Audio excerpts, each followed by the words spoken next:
Olá, pessoas que habitam a internet. Eu sou a Alice. E eu sou a Yara. E esse é o Mentes Devaneio. E hoje a gente tá aqui pra falar sobre filmes que são muito complicados pra gente entender. Primeiro você assiste uma vez e você fala, tá, até aqui não estou entendendo, mas no final irá fazer sentido. Sim. Você termina de assistir o filme do mesmo jeito que você começou, sem entender nada. Ou fica lá que nem uma forma não humana, tentando entender as leis do universo, tentando decifrar aquele filme que não faz sentido. A gente assiste a segunda vez e pensa que vai entender, não entende. Sim, vai pra terceira, não entende. A gente fica puto agora com o filme, aí vai ter que entender o que realmente é. Eu não entendi esse final.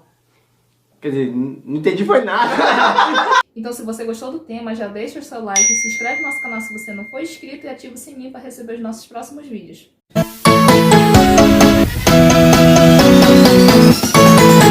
E o nosso primeiro filme da lista é O Predestinado, que foi lançado em 2014 com a direção de Michael e Peter Spyrig.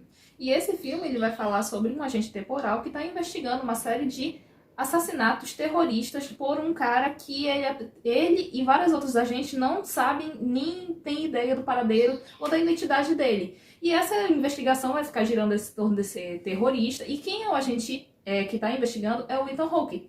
E esse filme é aquele que a gente assiste a primeira vez e pensa, na verdade ele traz as respostas no próprio filme, só que a gente pensa que não é aquilo. Eu pensava que não era aquilo. E até as próprias respostas que ele dá no filme deixam a gente confuso, porque, imagine, já tem viagem no tempo, já é confusa. Existem vários personagens, e dando um pouquinho de spoiler, a gente descobre que alguns personagens são os mesmos personagens em linhas temporais diferentes, agindo de uma forma diferente e interferindo na linha temporal do outro. Que segundo um dos personagens que está lá, que é o dono dessa empresa em que esse agente trabalha, ele fala que ele é tipo como se fosse uma chave no tempo. Ele é aquilo que é essencial para manter o equilíbrio. E é isso que me deixa puta desse filme. Porque, de certa forma, por mais que ele vá trabalhar sobre tempo, sobre esse ciclo sem fim, e até aquela referência da cobra por morder a própria... a própria cauda. Que é um ciclo que não termina. Uma coisa que se inicia aqui vai atingir aquela coisa que fica no final, e esse final atinge de novo o início e tudo fica numa coisa que sem fim, que não importa o que você faça, sempre vai ter o mesmo fim e esse fim vai gerar o mesmo início. Don't ever exceed the jump limit. It can be problematic. E um outro filme que vai embaralhar sua cabeça é A Cidade dos Sonhos, que foi lançado em 2001 sob a direção de David Lynch. E aqui a gente vai conhecer uma moça, uma jovem atriz, que está viajando para Hollywood para melhorar sua carreira, e ela acaba encontrando uma outra jovem que sofreu um acidente e teve amnésia, e depois desse encontro a vida dela começa a ir para um rumo que tu se perde junto com ela, porque tu começa a ficar olhando aquilo, e aí tu pensa que é verdade, e depois tu vê uma coisa, e aí aquilo já parece uma outra realidade, e aí tu não sabe se o que tu tá vendo é a imaginação da personagem, um sonho dela, ou se é realidade. Sim, o segredo desse filme eu acho que gira em torno já no próprio título dele. Porque, embora a Cidade dos Sonhos faça uma ligação à cidade de Los Angeles, também faz essa... Na verdade, se remete ao lado em que o sonho é aquilo que a gente não entende, é aquilo confuso, é aquilo imaginário, ou seja, personagens se trocam. Aquilo que você pensa que conhece uma pessoa no seu sonho é alguém totalmente diferente, interpretando uma realidade. Ou seja, esse filme aqui ele vai tratar sobre culpa, principalmente culpa, em que a personagem ela fica tão oprimida e por conta da realidade dela, em que ela vai se sentir coagida a cometer tal ato, em que ela já, por medo e por culpa, ela vai ter que tentar mudar isso através dos sonhos dela. Sim, é basicamente quando aquela pessoa ela sofre um trauma que a mente dela quer se proteger, ela vai se refugiar onde? Dentro da própria mente. Sim. E o nosso terceiro filme é Revolver, que foi lançado em 2005 com a direção de Guy Ritchie. E o filme vai falar sobre um cara chamado Jake Green, que acabou de sair da prisão depois de 7 anos. E esse personagem, ele é bastante audacioso, ele é meticuloso e ele gosta muito de apostar, de jogar. E isso, de certa forma, vai trazer complicações para ele. Mas, voltando à relação em que ele havia sido preso, ele não foi preso por ser o culpado, mas sim por ser inocente. Ele acabou participando de um esquema que ele achava que daria certo, mas acabou dando errado. E quando ele sai da prisão depois de 7 anos, ele vai atrás do culpado, que é o Dorothy Masha.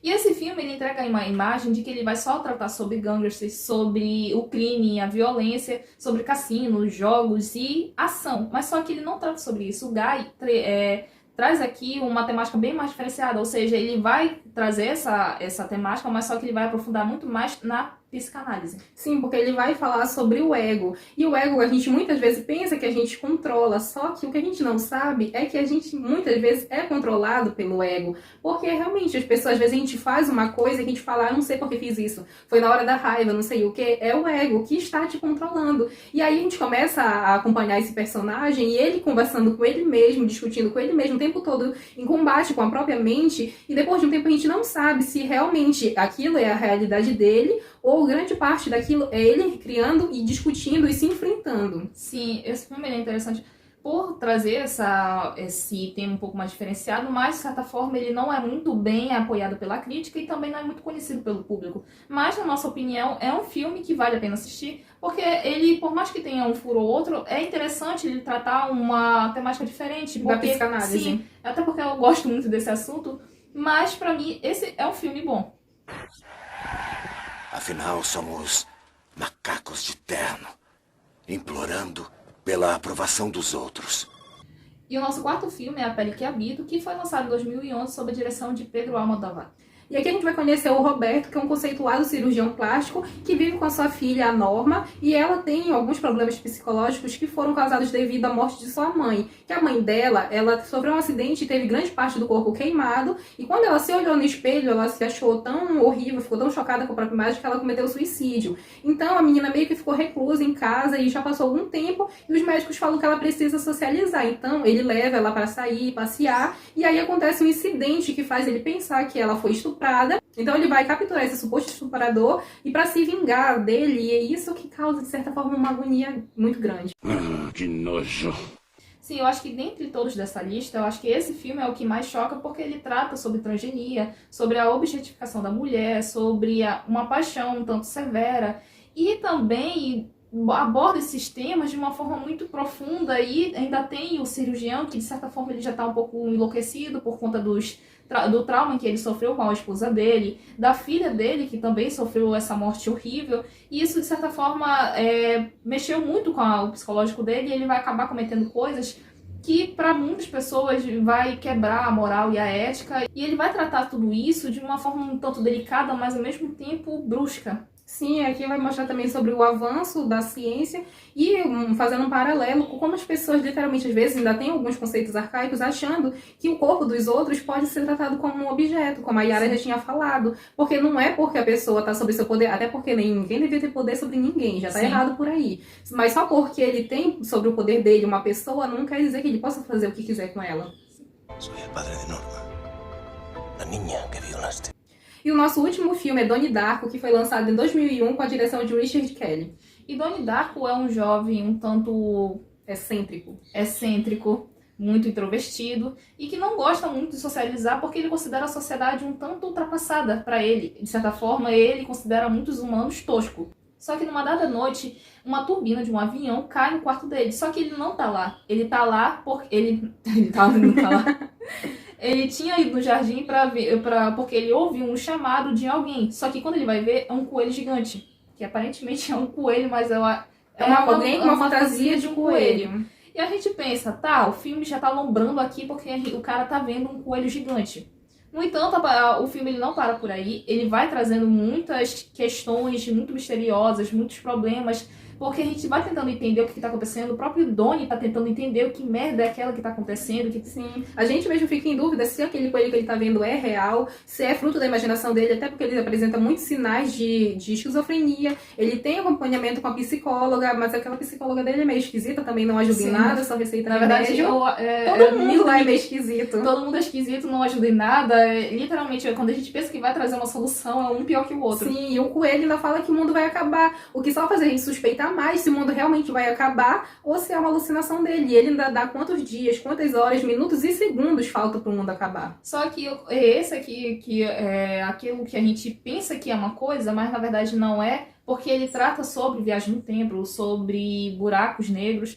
e outras coisas. Só que aqui é uma questão subjetiva, cada um tem a sua opinião sobre o filme. Por mais que ele seja tratado de uma forma, ele pode ter, sim, uma outra ideia do que ele está tentando passar. Sim, até porque ele tem várias camadas. Ele fala sobre o abuso de poder, abuso infantil também, sobre como os professores podem ser muito arcaicos, não só os professores, outras pessoas da sociedade. Fala sobre adolescência, sobre tanta coisa que, tipo, a viagem no tempo faz parte, claro, e ela é muito importante para toda a trama, mas não é por isso que ela vai ser deixada de lado todas as outras coisas que foram trabalhadas.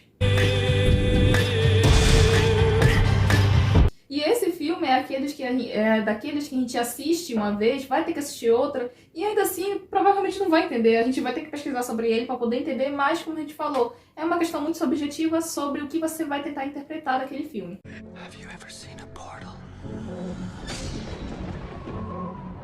Então é isso, não esquece de deixar seu like, se inscrever no canal se você ainda não for inscrito e ativar o sininho para receber nossos próximos vídeos. E é isso, tchau!